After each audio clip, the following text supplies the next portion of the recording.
Hello, good afternoon, and welcome to another episode of Africa Update, reaching you from Trust TV here in Abuja, Nigeria's capital. And this week on the program, we'll be taking a look at happenings on our continent. So stay with us, we'll be right back.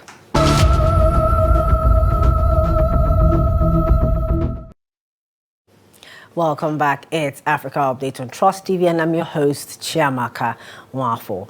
Now, as I earlier said, this week we're looking at happenings on the continent, the things that are taking place. Well, that's taking place this week and maybe in the past week as well. And in the studio to join me to look at this situation is Professor Mukhtar Imam, Professor of International Relations. I actually tell you, it's quite young to be a professor. I don't know how old he is, but then he looks quite young to be a professor. Thank you for joining us on the program this morning. Thank you for having me. Okay, so we'll start off in Kenya. We already know what's been happening there for a couple of weeks now. We've had a couple of people come talk to us on the program. Thousands have returned to the street again and keeping pressure on President William Ruto, despite the withdrawal of the controversial, that was a long time ago, the bill that was for 2022. But we know that from some few weeks back, a journalist was killed. And then you see all that happen. People went to protest. And then, of course, there was the 7/7 protest as well to commemorate the democracy of Kenya, the fight for democracy in Kenya. Now, to my guest in the studio, there's some people in the country, some group have said that the police actually did use disproportionate force on the people. Now, I've seen some of the clips and they're quite very, very disturbing, to say the least. But away from what they've said, let's look at this protest. Is it actually is it achieving its aim? Well, the question is subjective, as is the situation on the ground. In as much as there are protests from across the divide within the country, the reality is you still have a handful that are in support of Ruto and his policies, call them that. But the reality is a chunk of the population are opposed to the policies. Now, you see, the thing with protest is that it goes beyond just one issue. Virtually all protests they're like an onion with several layers. Yes. People tend to portray or project what they do not mean. And then underneath that, underlying that is their real intention. The reality here is the protest appears to be serving certain interests, certain purposes, starting with the controversial bill, of course, like you mentioned, which has been withdrawn by the Ruto administration. But again, like I said, it goes beyond just this controversial bill. It's about, the condition of living. It is about people's welfare.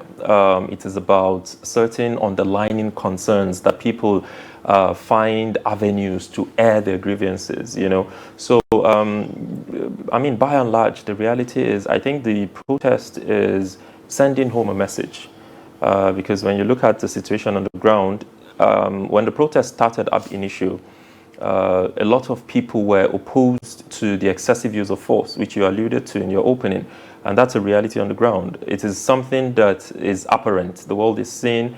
It led to the rise of a lot of young persons who began to intervene using the social media to showcase to the world the amount of force that the police in Kenya is using to quell the crisis which is rocking the country. But the truth of the matter is that young people have made their position known. The crisis of living in Kenya, which is something that has been talked about over the years, because you find that there's a widening gap, not just in Kenya. This is a crisis across the African continent, but in Kenya in particular. This is something that had been there. This is bottled up emotions, from the days of Kenyatta. There were pockets of, crisis here and there, but it has reached the melting pot, and people are beginning to say no. Enough is enough with the pro-Western, pro-liberal policies that Ruto is trying to shove down the people's throat. You cannot run an economy on tax. It But is. is that not what we're about to do in Nigeria? Well, these are two different scenarios, but the reality is you can't run an economy on tax. This is the truth. You must devise other means, especially not across the African continent. This is a continent where we see, this is a continent with the most double taxation policies across the world on this continent, you know. So, I mean, people are already stretched. And then when you look at the level of tax side by side, the level of earning, because most economists would want to make you believe that the forces of demand and supply, or push and pull, are the determinants of prices in the market, but that's half truth. Income is another factor where people, you find that across Nigeria, for example, 65% of the population are in the informal sector, people who go out every day, acre living to survive. And then you put this double taxation. Well, thank God the tax reform is taking care of some of these things, you know. Other concerns will come up eventually, but but this is not to take away the conversation from Kenya. So, I mean, people are beginning to air their grievances. So it's, by and large, you know, overall, I think the protest is sending a message to the government to revisit its policies, particularly public policies.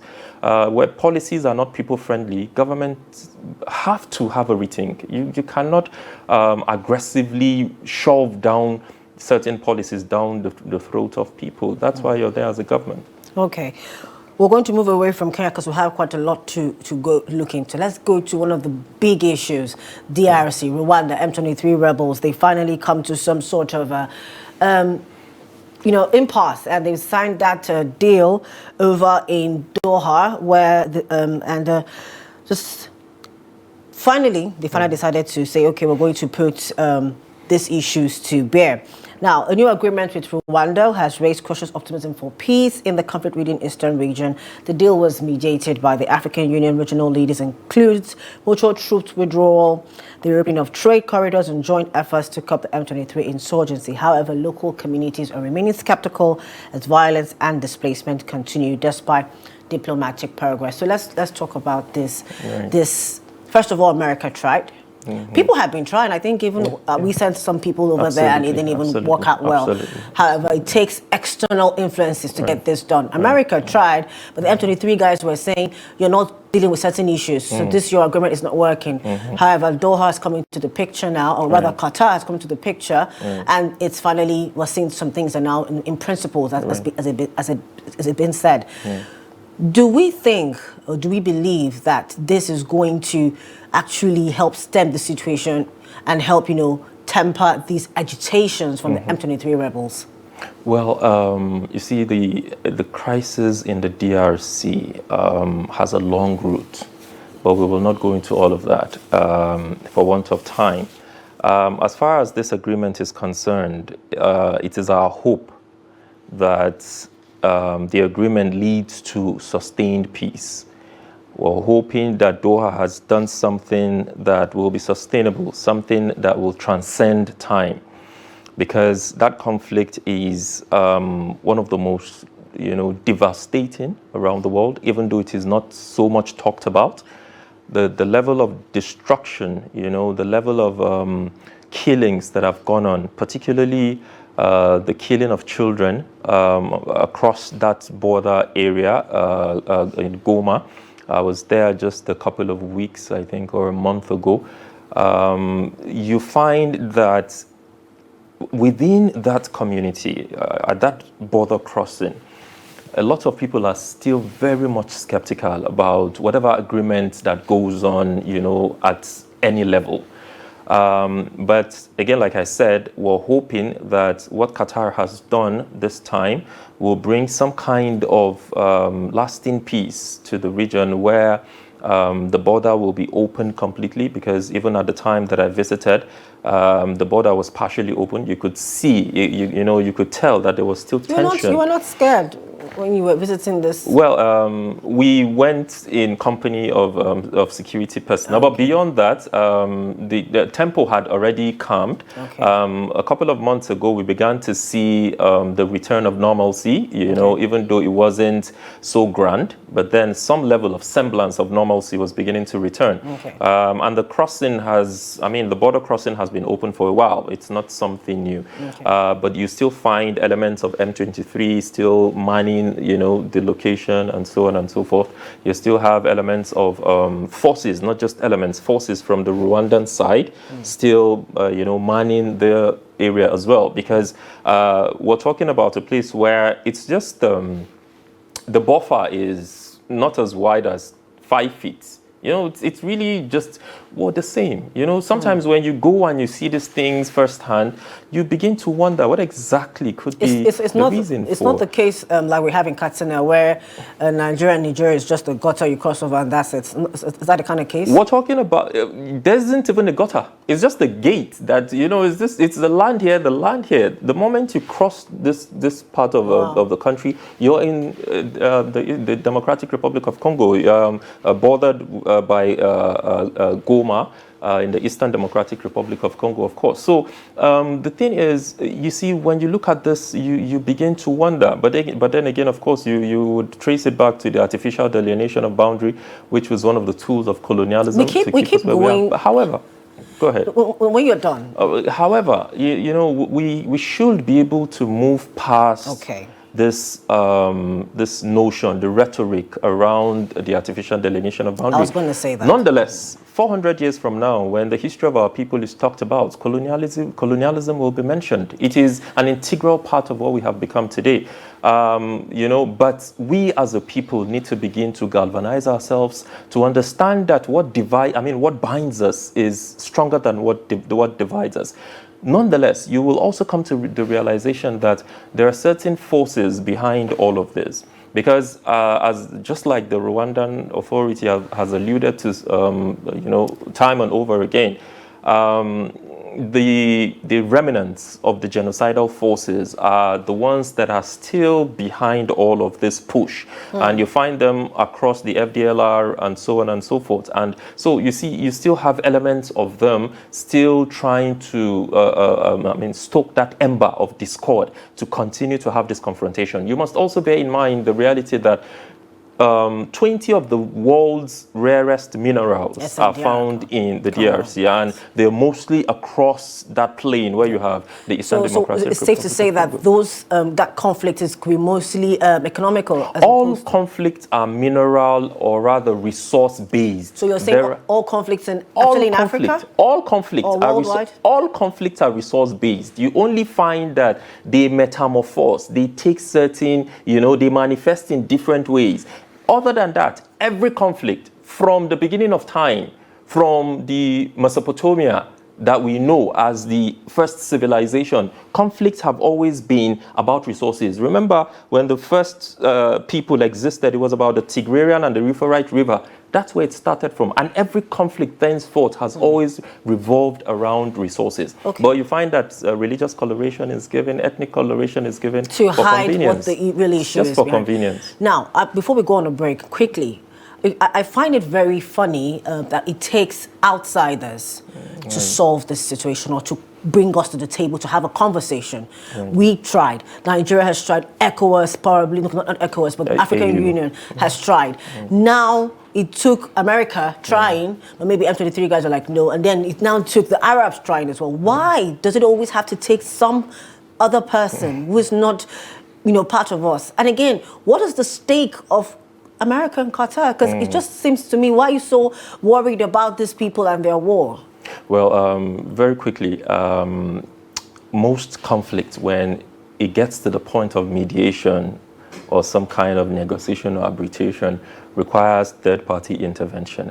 Often at times, this is what you find. However, one would argue that when the reverse is the case and it is in Europe, African leaders are not called. I don't see us going to go and solve the Russia-Ukraine situation. Let's tempo it down a little. But the truth is, there's always the need for an intervention from a third party. However, the United States has proven time and time again to not be an impartial arbiter in every conflict from time immemorial up till Palestine and through to the DRC today. You can tell, I mean, looking at what Trump has done, he's a transactional guy. Oh, yes. He's telling the guy in Ukraine, look, if you don't give me access to minerals and resources, the conflict is not going to end. You can go ahead and fight Putin. He's expressly transactional, and it's exactly what he's doing in the DRC. It is very obvious. It is apparent. You don't need a soothsayer to tell you that Trump's interest is about the rare earths and the minerals buried in the Eastern Democratic Republic of Congo and across the country. But as far as Qatar is concerned, well, some countries are for peace. Some countries are pro-peace. However, some persons will tell you that Qatar is only a puppet to the United States and is doing the bid of the United States. This is how diplomacy has always worked. There's always a hand behind the scene that is the invisible hand, as we call them, that is trying to get things done. If it doesn't work this way, you fall to the other, to the second plan. And perhaps this is what we're seeing playing out in the DRC. Nonetheless, I think Qatar has always shown to have the interest of resolving conflict, not just in the region, but across Africa as well. Okay, thank you. When we come back to from this short break, the conversation continues.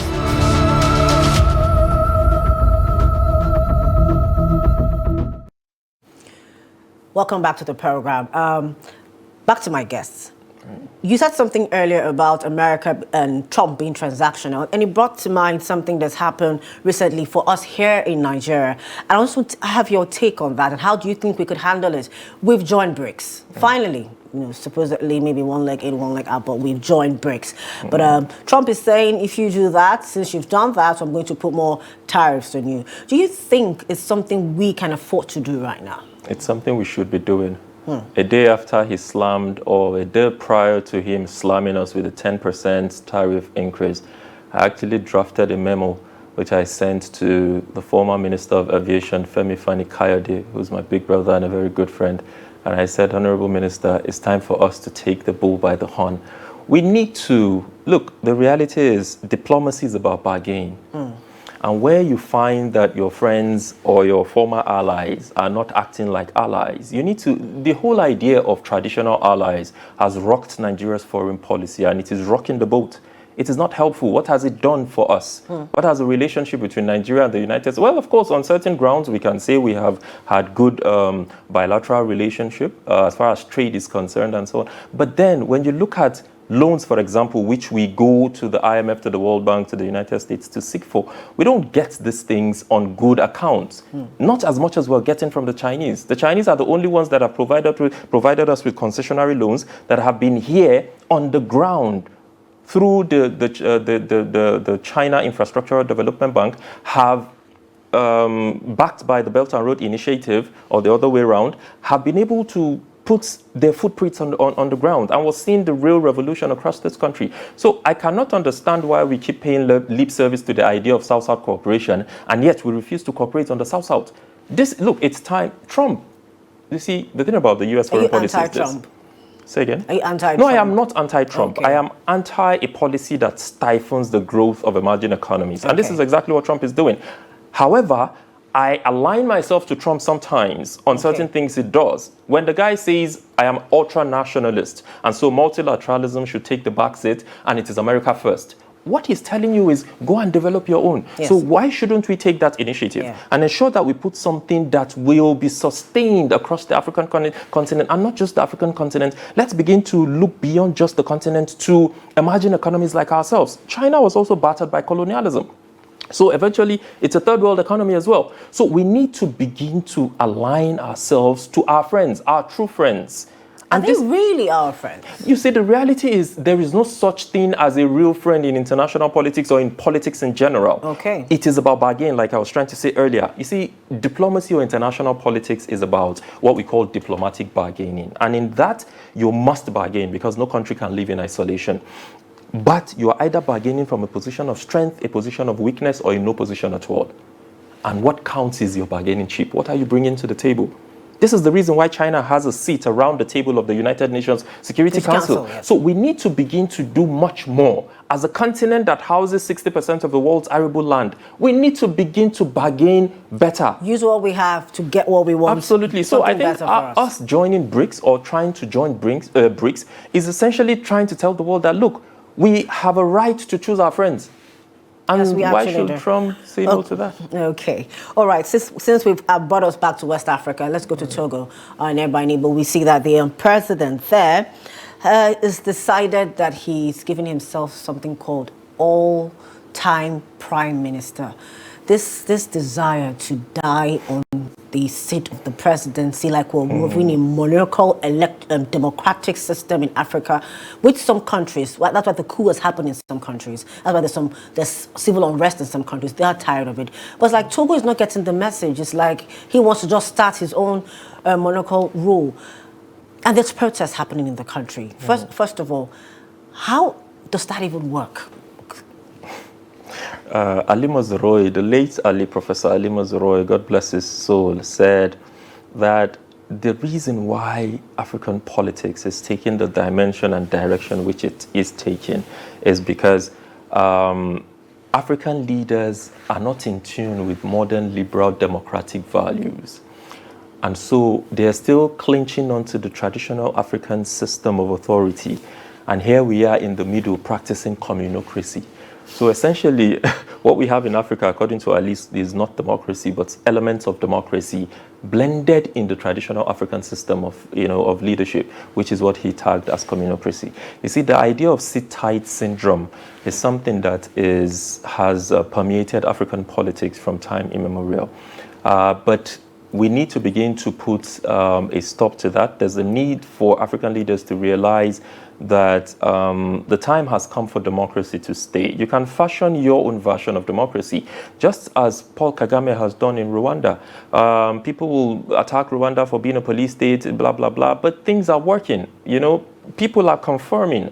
I went to Rwanda and it's an envy. Look, as a matter of fact, Rwanda is the model today for us in Africa. The man has stayed there since 1994 after the genocide. However, things are working. So the point we're making is, if you're going to do this, ensure that it is reflective on the people. There's a need for a people-reflective referendum. Even as far as China, Xi Jinping did not just make himself life president. The people, through the National Congress, the 19th National Congress, adopted President Xi as a life president. And that doesn't mean they will not change him. When the time comes, the same Congress, there was a 20th Congress, and they reaffirmed their position. And it's exactly what we're seeing happening in Rwanda. Paul Kagame in the first election, or the first referendum, got a vote, I think it was about 98.15%. The second one, it was 98.55%. So it goes to tell you that the people actually want him there, and things are working. The economy was, but not the case of Paul Biya, who... Why are you beating me to the conversation? Because the next thing would have been Cameroon and what Paul Biya is doing. But since you're there, let's just do that. Paul Biya, Macron was 5 years old when Paul Biya became president. Wow. Macron is leaving office sometime this year. I think Paul this Biya year. still wanting to be there too. That is if he's conscious. Sitting there, it appears he doesn't even know what is happening. Didn't you see the last discussion when his aides were coming to him to tell him about there's an extension? He seemed dumbfounded. The man is over 90. The question is, if he's not aware, then who is the person making the moves? This is not to say he's not aware. However, you must understand that, you see, when you find yourself in position of authority, it goes beyond just you as the individual. Your handlers are there. There are certain profiteers, certain individuals who profit from, your stay in office and so on and so forth. But yeah, absolutely, and they cage you sometimes, and you find yourself living in a bubble. I have not been a leader before. I have been a classroom teacher all my life. However, I have a feel of what it looks like there. So that is the case, there's no doubt about that. However, as a leader, you must understand that there's the need for you to put a limit to your freedom. You cannot continue to impose yourself over people in a democratic system. And this is the bane of African politics. Yoweri Museveni was quoted the other day as saying it is only a fool who will leave the office through the ballot. How else do you want to go through the bullet? For crying out loud, you're a product of democracy. Why not allow the system to flourish? And these are the ways to allow things to work. This is the beauty of democracy. We accepted democracy from our colonizers, and we said this is what we want to adopt. And these were the initial comrades who stood and fought. The Yoweri Musevenis of Africa, the Robert Mugabes of Africa, the Omar Bashir of Africa, and so on and so forth. But you find that across the continent, Equatorial Guinea, Paul Biya in Cameroon, you sit in office and you want to, it's overwhelming. It is sad that these individuals have not come to terms with the reality that is confronting them. But as Chairman Mao once said, that from a long time point of view, the real power belongs to the ordinary people. My hope and prayer is that the political consciousness begin to awaken in the African citizens so that people can, understand and appreciate what powers they truly wield. But until then, these leaders will continue to superimpose themselves over their people, which is wrong. Oh, well, it's been quite a very, very interesting and insightful conversation with you, Professor Mukhtar Imam, on the program today. And as I always say personally, we in Africa, we like to choose, we want the Western thing, but we want what we can, we take what we can from them, then leave what we don't want from them. We'll wear their suits, but we'll do other things that we would do just, for our sake. Now, you've heard quite a lot on the program this week, what's happening on the continent, over in Kenya, the DRC agreement, and equally here in the West Africa, Nigeria, Togo, and Cameroon. Some presidents want to make themselves an all-life presidency and all that. We'll be looking at what's happening. We'll see as things go by, and of course, we'll keep updated and informed here on Africa Update. That's the much we have for you today on the program. For more of our programs, documentaries, and news, do want to follow us on our social media platforms and on our YouTube live stream. I've been your host this day, Chiamaka Nwafor. Bye for now.